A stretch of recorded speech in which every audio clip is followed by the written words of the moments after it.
La prise en charge de l'infarctus à l'heure actuelle, il y a du préhospitalier qui est assez important, on l'a vu avant. Il va y avoir, en tout cas en région parisienne, l'angioplastie primaire sur laquelle on va discuter. L'hospitalisation qui va être de plus en plus courte, ce qui fait que, sur ce qu'on a dit un peu avant, on a l'impression, les patients et les plus jeunes ont l'impression que l'infarctus est une maladie qui n'est pas très grave, sur laquelle il faut bien éduquer tout le monde, et éventuellement la suite d'hospitalisation.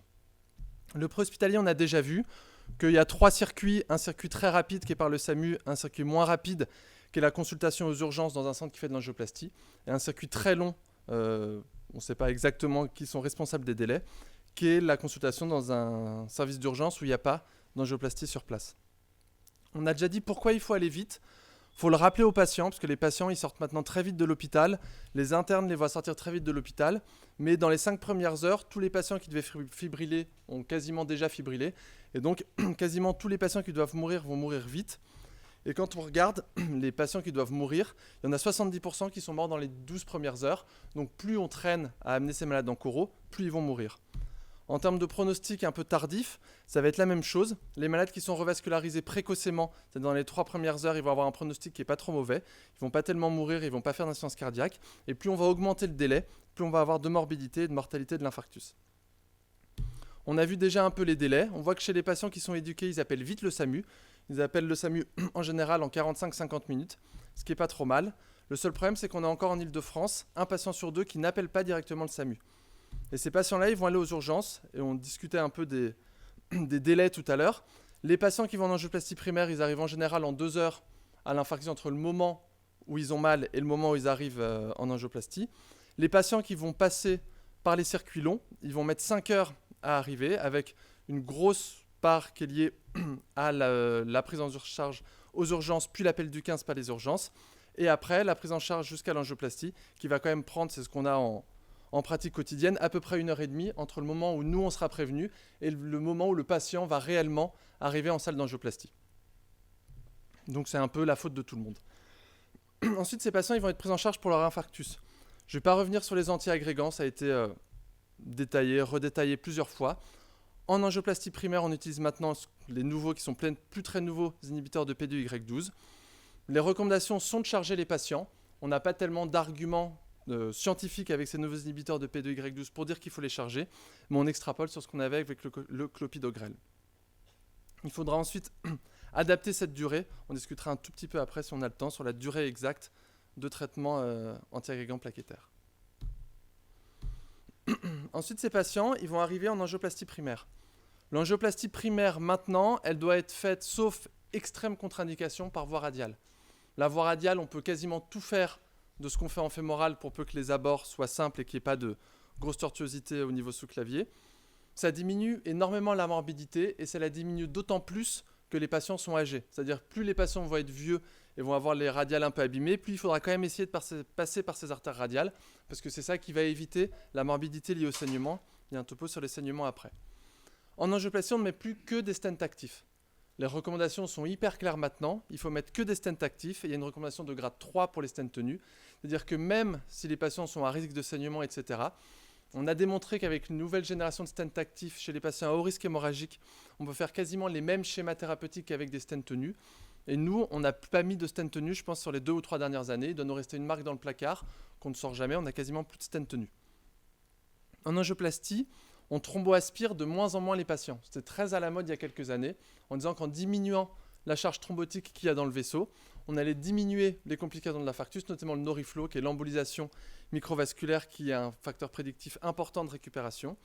Il y a quand même pas mal d'études et de méta-analyses qui disent que la thromboaspiration systématique, ça ne sert à rien, avec même un petit sur-risque, on peut discuter des études d'AVC, dans les centres où la thromboaspiration n'est pas très bien maîtrisée, où on peut avoir un peu d'embolisation de caillots au niveau cérébral, et des événements qui sont assez graves.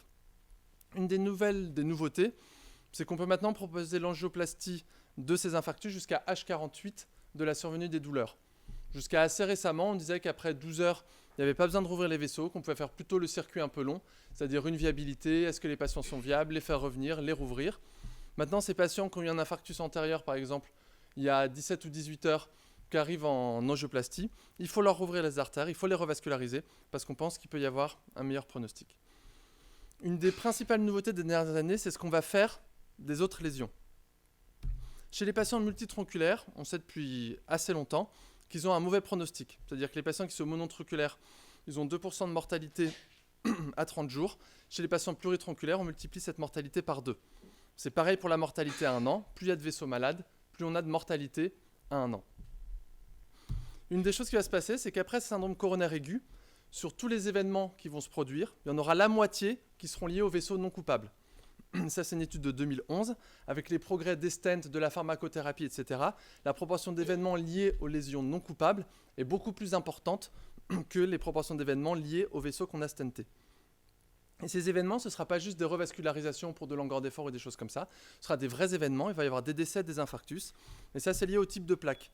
On sait maintenant que les patients qui ont fait un infarctus ont un pourcentage ont des plaques qui sont beaucoup plus à risque de rupture que les patients qui sont stables et qui n'ont pas fait d'infarctus. Vous avez une plaque stable, vous avez ici en dessous de l'OCT, avec une plaque qui est dense, avec une chape fibreuse qui est importante. Et ici, une plaque chez un patient qui avait fait un syndrome coronaire aigu, avec une chape fibreuse qui est très mince et une plaque qui est à plus haut risque de rupture. Jusqu'à il y a quelques années, on disait qu'il fallait pas toucher aux vaisseaux non coupables, parce qu'on ne savait pas s'il y avait besoin. On prenait les risques du stent, notamment de la thrombose et de la resténose.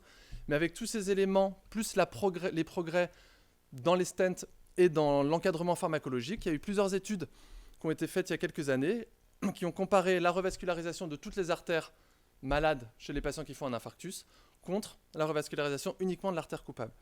Et les résultats sont parfaitement consistants entre ces études, puisque vous avez, pour ces 3 études différentes, un bénéfice hyper significatif à revasculariser complètement les patients qui font un infarctus, plutôt qu'à revasculariser uniquement l'artère coupable.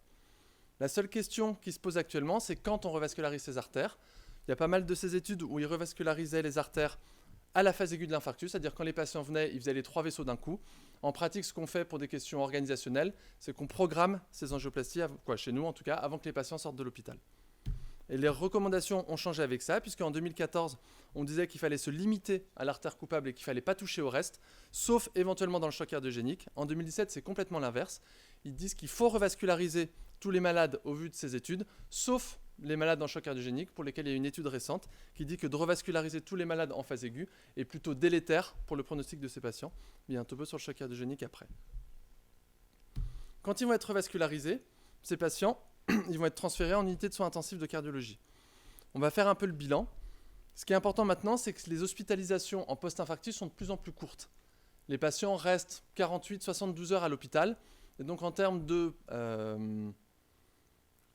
prise en compte de la maladie par les patients, en termes d'éducation sur la douleur, notamment d'appeler le SAMU, en termes d'éducation sur les facteurs de risque, ça devient de plus en plus léger parce que les patients restent quasiment pas à l'hôpital.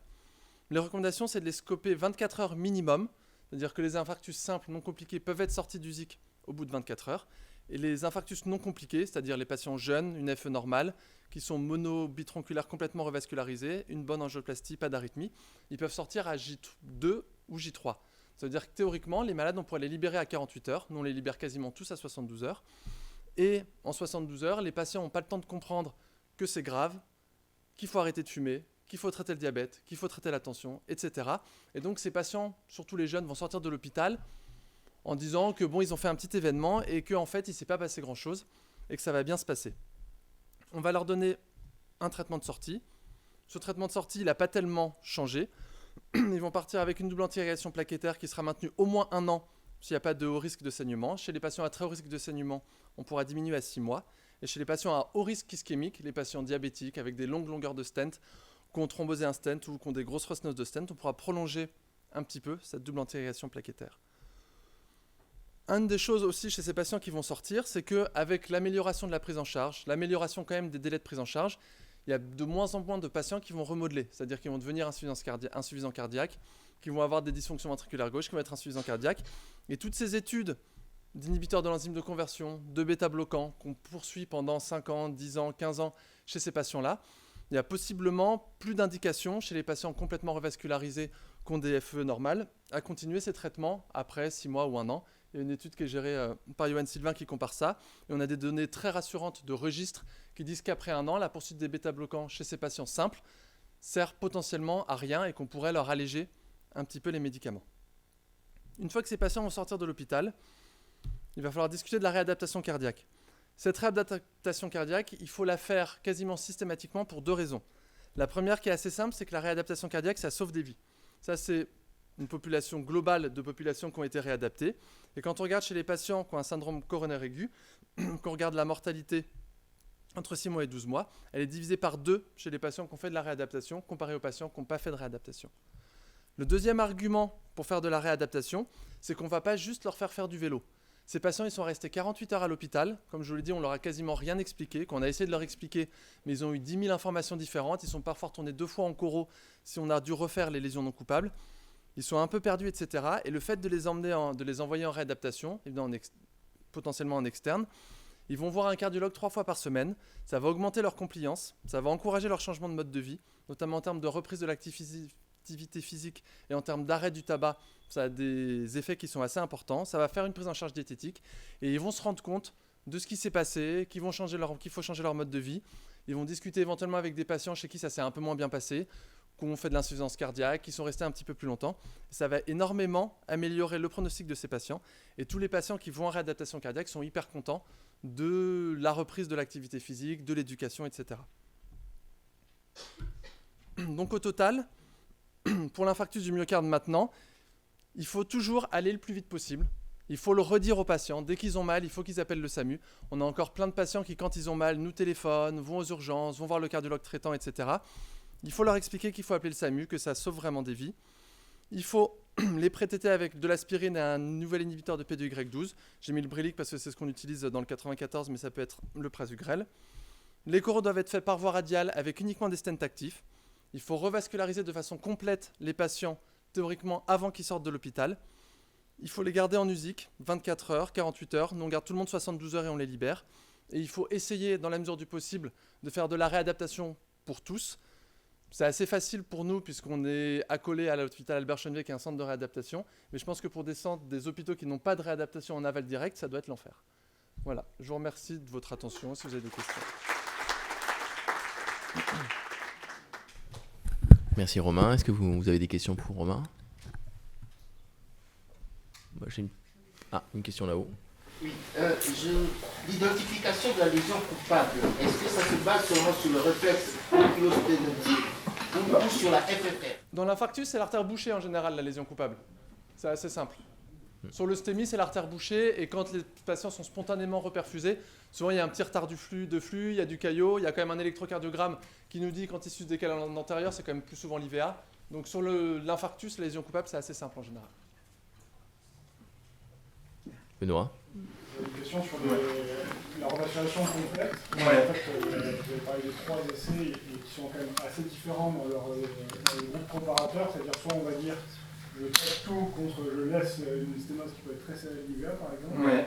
Est-ce que, comment vous faites en pratique ? Est-ce que par exemple s'il y a une sténose maintenant de 60-70% de la circonflexe pour la traiter ou est-ce qu'il faut rechercher une ischémie Alors, dans les recommandations, il n'y a pas tellement de recherche d'ischémie. Pour l'instant, ils disent de tout faire. Et dans les essais, ils avaient fait du large, mais ils avaient plutôt fait les lésions simples. C'est-à-dire que les occlusions chroniques, les lésions de bif hypercalcifiées, elles ont plutôt été sorties de l'étude. Notamment, il y en a 2, je crois, qui ont été faites en phase aiguë. C'est-à-dire, quand ils venaient déboucher l'artère, ils faisaient l'autre artère dans la foulée. Ils ont fait assez peu d'occlusions chroniques. Ils n'ont pas fait les bifs compliqués parce que quand ils venaient à 2h du mat, qui randomisaient les malades, c'était un peu compliqué. Nous, en pratique, on a une USIC qui est gérée par des échographistes. Donc, on a une USIC qui reste assez conservatrice et assez traitement médical sur les patients. Et donc, il y a beaucoup de patients qui ont un test d'ischémie. Nous, on fait en pratique, on pourrait peut-être faire plus, mais en pratique quotidienne, on fait les lésions subocclusives, c'est-à-dire qu'ils sont à plus de 90%. On fait les EVA proximales, parce qu'on se dit que quand même, l'IVA proximale, il faut les revasculariser. Et les lésions à 50-70% sur la droite main ou la circonflexe, on a plutôt tendance ou à leur faire de la FFR, même si on ne sait pas, on aura les résultats du PHRC Flower, un de ces jours qui a comparé ça, ou à leur faire de la FFR ou à les faire pédaler 10-15 jours plus tard. Parce qu'il y a aussi des histoires de délai de coronarographie, il y a quand même tout un côté hôtelier à l'hôpital maintenant, qui est de garder 3 jours de plus quand le patient arrive à la sortie le jeudi et que la coro sera que le lundi ou le mardi, parce que les programmes sont pleins, que c'est compliqué. Il y a ce côté hôtelier qui malheureusement entre un petit peu en compte. Je pense que c'est un peu pareil partout ça. Romain, nous on fait partie de ces centres qui n'avons pas de centre de réadaptation à notre porte. Ouais. Du coup, on fait partie de l'enfer là. Ma question c'est la suivante. Qu'est-ce qui marche dans la réadaptation ? Est-ce que c'est l'exercice physique ou est-ce que c'est l'éducation ? Je pense que c'est les deux. l'éducation marche hyper bien. Quoi, nous, du coup, on n'en revoit pas qu'on en consulte. L'éducation marche super bien pour surtout les patients, pas qui comprennent pas trop, mais qui n'ont pas saisi l'étendue du problème. Ça aide énormément les patients à arrêter de fumer. Sinon, à Chennevières, il y a des tabacologues sur place, ils ont la consultation. Ils sont quand même 3 fois par semaine à l'hôpital, donc je pense qu'ils sont un peu gênés d'arriver en sentant le tabac à G10 de l'infarctus. Il y a toute la prise en charge diététique. Et il y a quand même la réadaptation au sport, parce que nous, on a des patients, même qui ont une fonction VG normale, qui sont complètement revascularisés, qui ne sont pas partis en réadaptation, et qui reviennent et n'osent plus rien faire. Parce que... Ouais, mais est-ce que ça fait mourir, ça? Bah, ça est-ce fait que mourir l'exercice parce qu'ils deviennent physique, c'est une hyper vraie... sédentaires, en Voilà. fait. Nous, on a des patients qui deviennent super sédentaires juste du fait d'avoir fait un infarctus. Sur la peur de refaire d'un effort, qu'ils n'osent pas, que machin, ils arrêtent de fumer, ils prennent 15 kilos, et ils se retrouvent dans quelque chose d'un peu compliqué, alors que quand on les remet sur un vélo pendant 6 semaines, ils sortent de là et souvent ils continuent en plus à faire du vélo. Donc c'est la psychothérapie de l'exercice Je physique. pense qu'il y a un peu de psycho... Oui, je pense que ça joue énormément. Ça les fait continuer à faire de l'exercice physique.